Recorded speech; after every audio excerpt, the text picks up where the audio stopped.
Welcome back to Tarot by the Bay. I'm David.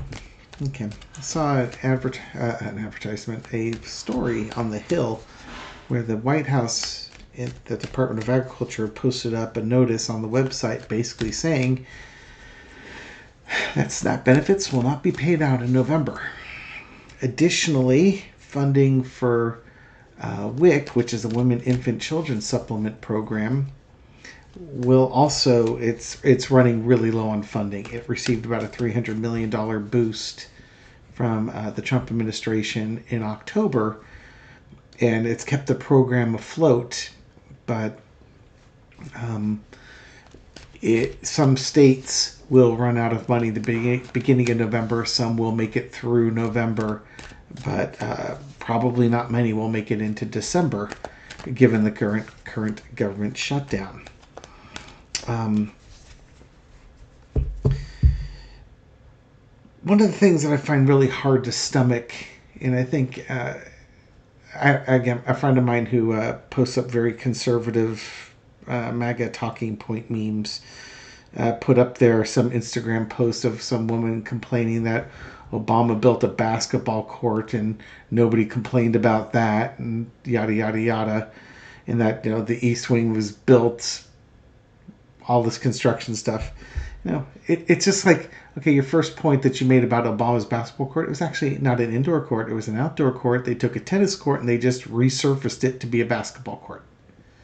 You cannot compare tearing down the East Wing of the White House to resurfacing a tennis court. Apples and oranges. It gets very frustrating to me when I see that.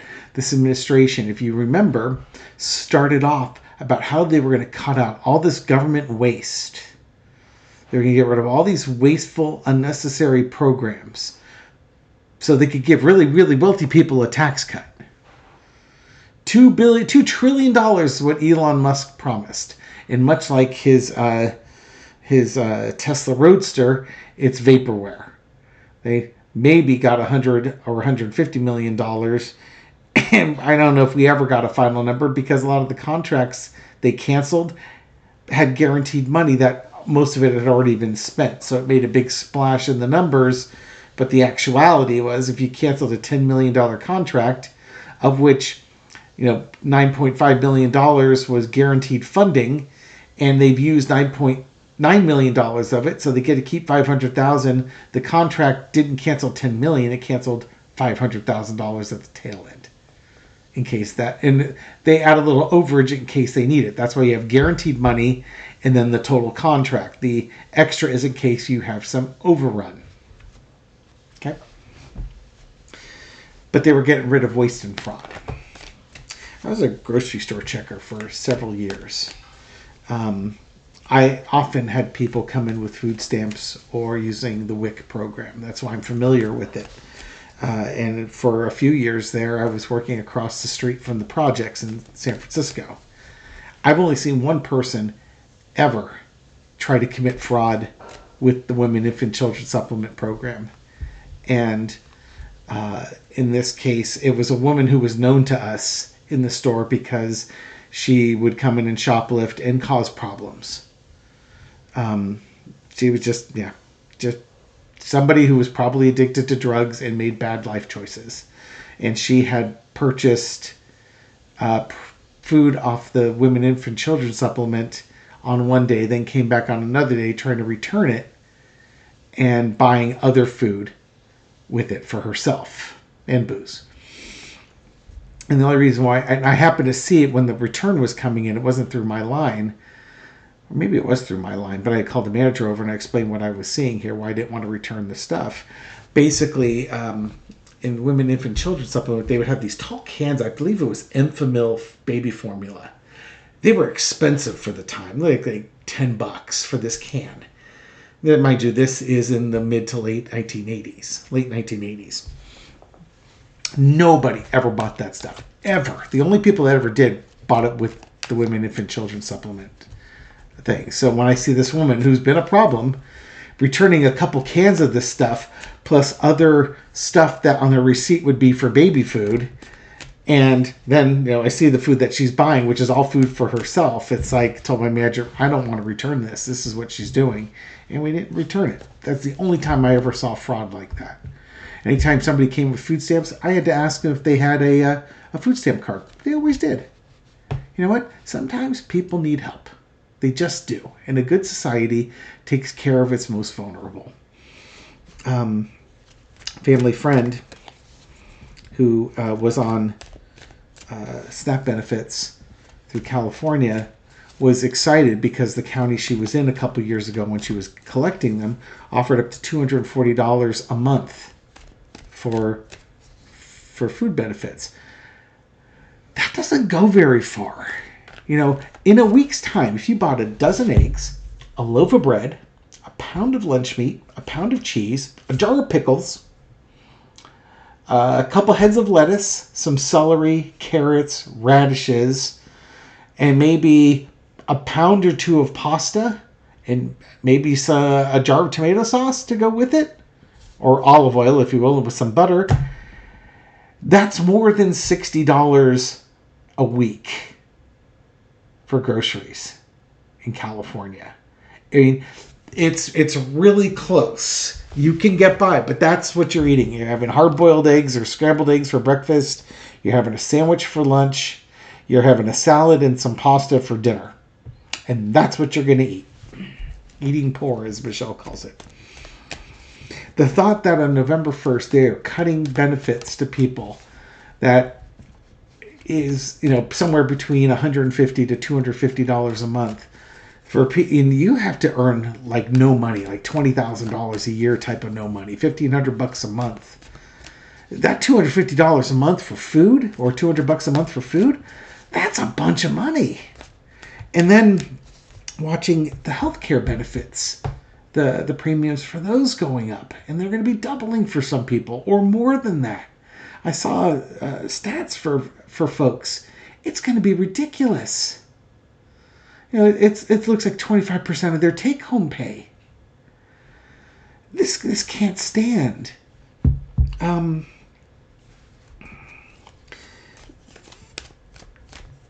work, my work actually matches charitable donations. I donate to a couple of food banks as well as a organization that fights human trafficking for migrant workers in California.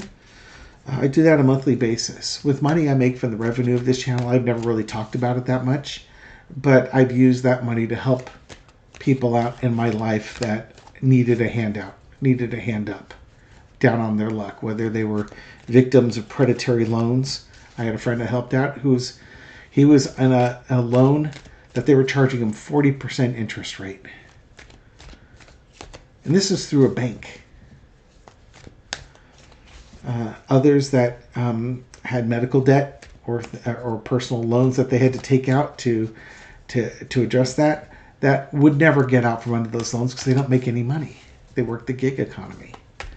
So I want to thank the audience who watched my videos. Give them a thumbs up. Let the ads play through. Sometimes even throw a donation in there. That money I do use for philanthropy. And not all of it. Some I do spend on myself, but a lot of it's for philanthropy. And I want to thank you for giving me the opportunity and the privilege of being philanthropic with people. I may not be able to change the world, but for the people I do help, I can be a world of change. And for some of you, you need the help. And to those folks, I would say, thank you for giving us the opportunity to help you. It sounds kind of weird, but if nobody needed help, those of us who can give help would never get the satisfaction of helping people out. And it really is a privilege to be able to help people. Even if it's just the gratitude that you get and the good juju that you get, that you feel from helping somebody out. This administration frustrates me to no end because they are cruel to the most vulnerable people in society. And it hurts me. It hurts me in my heart to see my country doing stuff like that and people celebrating it. Watching TikTok videos of people just berating folks that aren't getting their SNAP benefits, saying, well, did you stock up on non-perishable goods while they're sitting there eating their... Did you spend it all on processed food as she's sitting there eating a peanut butter sandwich? But apparently, her video got back to her employers who fired her. So now she gets to maybe apply for unemployment and apply for assistance. And, it's kind of like, be the change that you want to see, I believe is the Gandhi phrase for it. But or at least the paraphrasing of it. But be careful about what you put out there, because maybe the lesson comes back to you. Sorry, very, very long intro. This is going to be just a quick reading on... the reading will be quick, the intro's long. On food insecurity in the United States going into November. It's Thanksgiving, for God's sake.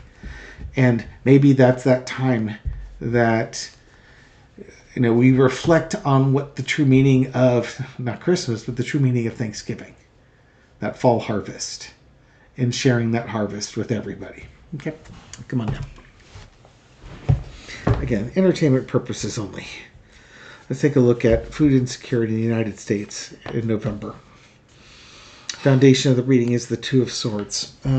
Choices need to be made. Now, this could be Congress coming together, going back into session, and Congress being the House of Representatives in this case, and working on the budget. Either the continuing resolution, the Republicans in the Senate could break the filibuster by using the nuclear, what they refer to as the nuclear option. For the non-Americans, or even for the Americans that don't follow politics as much, we have a filibuster system where once upon a time you had to talk and debate and stuff like that. A bill. They wanted you to be able to talk it through. And then it developed into something where you could keep talking, but it took 60 people out of 100 to vote to tell you to stop. Well, they got lazy about that after a while. And so instead of having to talk, you just have to say, well, I'm just going to filibuster. It's like, well, then start talking. But they don't do that anymore. The Senate does have procedures. They can't use them very often, but they can break the filibuster on a simple majority instead of needing 60. And the Republicans have enough votes in the Senate to do that. And then the Senate could vote on the continuing resolution passed by the House, have it approved, and then the government shutdown ends. So the Republicans have the ability to stop the shutdown, to end run the shutdown. They don't want to. They just want to blame the Democrats for that. So it's Two of Swords. Decisions to be made. What's the challenge with those decisions? Is the shutdown itself, the lack of money, the lack of flow, but it's also, there's no discussions going on in the background. Mike Johnson has shut down the House of Representatives. The House of Representatives isn't coming through with a new proposal or working with the Senate to come up with a new proposal or an amended proposal. They could discuss what's going on in here and come to an agreement. Right now, the Democrats are basically saying, we don't want to approve the continuing resolution unless you include healthcare benefits, subsidies for healthcare that are currently in place that will go away. That's the thing that's going to cause people's healthcare to double to the point where it could cost somebody almost a quarter of their take-home pay. It's ridiculous. Underneath it all is the agreement card, the bipartisan agreement that needs to happen in Congress. But right now, one of the houses is closed. It's gone dark. And it's impacting food security. No money in Congress, no money for SNAP benefits, no money for the women, infant, children supplements, no money for the military. That money's running out too. Military's not going to get a paycheck in the middle of November. They've been spared a couple of weeks. In the past, you've got the world card. This is the shutdown coming on. The lack of compromise, the government going dark, and the shutdown happening. It's now come to a full head. Current situation is the Hanged Man. As we go into November, it's army marches on its stomach. This army is not going to be fed. People are going to get frustrated. They want to see things happening. People are going to be suffering. A lot of people on food supplement programs come from poor rural areas which tend to vote conservative. So in this case, the conservative constituents are more likely to be suffering from this than others. Not always. There are poor people in the cities too, but generally speaking. Now, who's going to be hung out to dry with this? Unless you can come up with a different way to handle this situation, this impasse. The problem is, if Johnson brings, and here we go again, sorry to sound like a broken record, but if Johnson brings the House of Representatives back into session, he is duty-bound to swear in Ms. Grigalva over in Arizona, and she will become the 218th signature on the discharge petition to release the Epstein files. This is why the government shut down. Johnson is trying to buy Trump as much time as he can to prevent the Epstein files from coming out. And people starve. Where's the let them eat cake card? Overarching energy is the Hierophant. The government is shut down to protect the executive branch. There is no other reasonable explanation for what's happening. People are already frustrated with the government, and they're going to be even more frustrated with this. Lesson to be learned is the burden of the situation.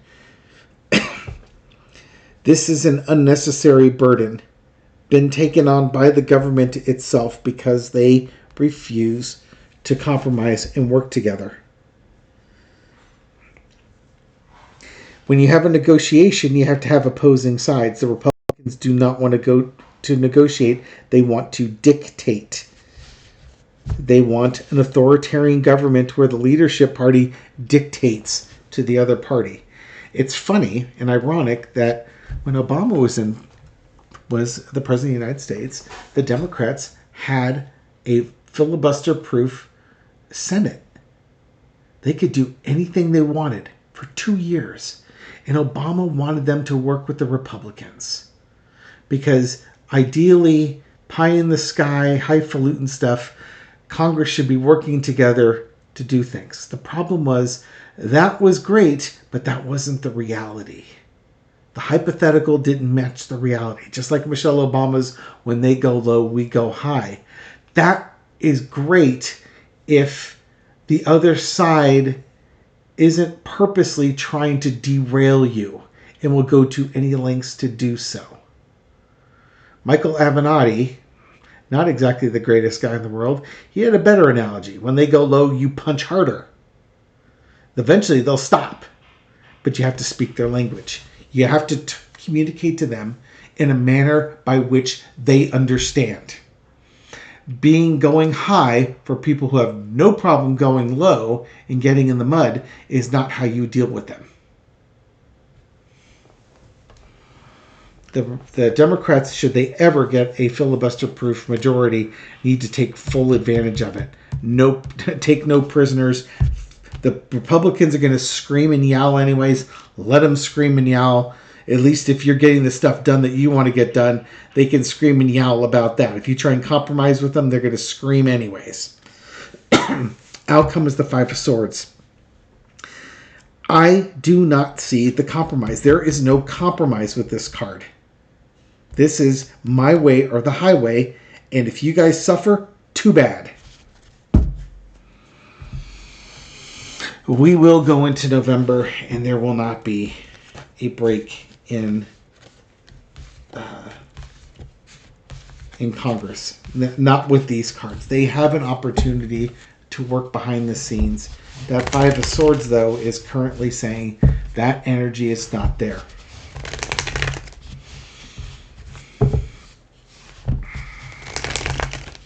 People will continue to be food insecure. Spiritual message for Thanksgiving for this year. For my audience, could you give me a spiritual message to convey to them to sort of contemplate or embrace. Maybe embrace is the better word for Thanksgiving this year. Okay? Let's see what we got.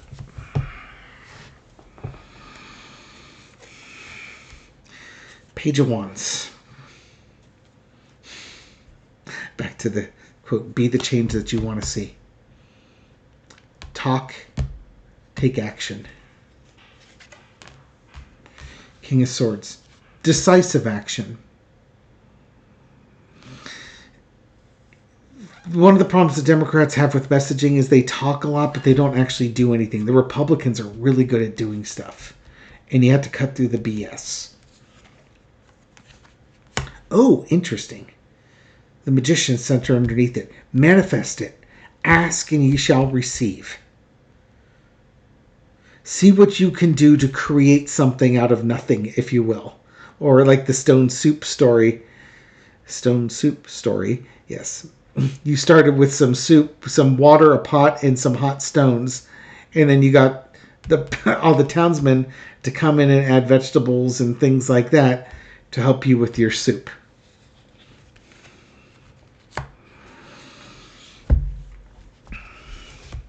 And then you got the Eight of Swords. Some people are they're victims of their circumstance, but you don't have to be a victim of your circumstance. I think this is just really, you have all the components here. Remember the part I was talking about, and underneath you got the Lover's card here. There's an opportunity for people this Thanksgiving to do the thing that Jesus, God, whatever your deity would be, about helping people out, helping your fellow man. The human community. This can be done. You have to be realistic with what you can do. Don't go into debt over stuff like this. But don't be victimized by it either. I was going to go back to that the philanthropy part of this here. For the folks that are suffering here, this is an opportunity to allow those with items to help you out.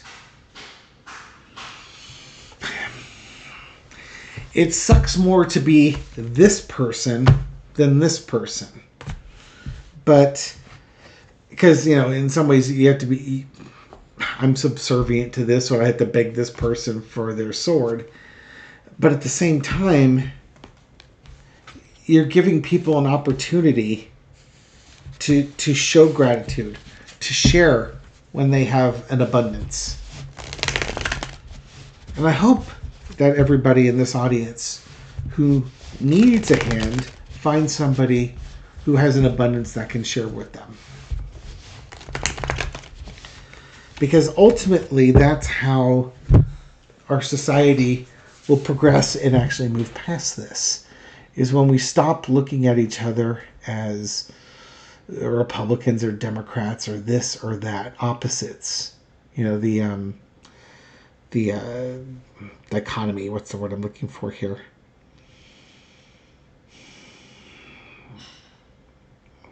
Anyways, the problem when channeling is that my mind gets very numb, and then the mental sharpness I normally have during the day is completely gone.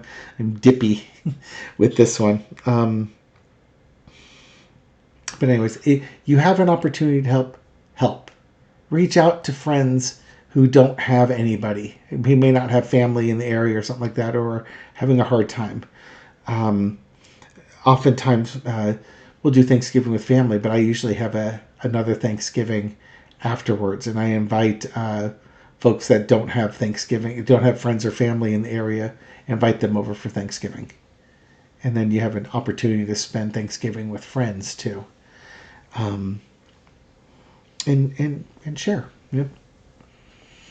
There's a lot of joy that can be had even in hard times like this. You just have to go looking for it and appreciating it for what it is. I'll leave you with that. Thank you very much for watching this video, supporting my channel. I really do appreciate it. This reading is for entertainment purposes only, but I hope you found it insightful, and I'll catch you on the next video. Take care.